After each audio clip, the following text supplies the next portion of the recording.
कराड येथे राष्ट्रीय महामार्गावर बर्निंग कारचा थरार, शॉर्ट सर्किटमुळे कारने घेतला पेट.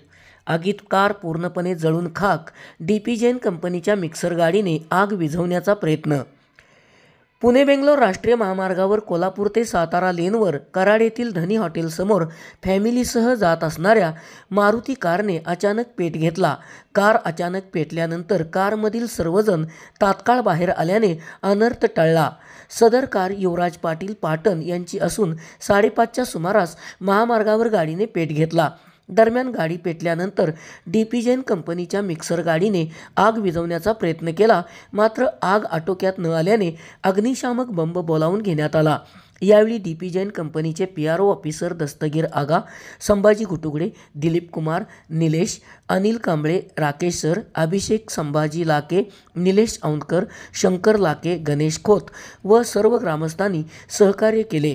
दरम्यान कारने अचानक पेट घेतल्यामुळे सदर घटनास्थळी बघ्यांची मोठ्या प्रमाणावर गर्दी झाली. तसेच वाहतूक काही काळ विस्कळीत झाली, ती महामार्ग कर्मचाऱ्यांनी सुरळीत केली. SP ओरिजिनेटिव्हसाठी सुनील परीट, कराड.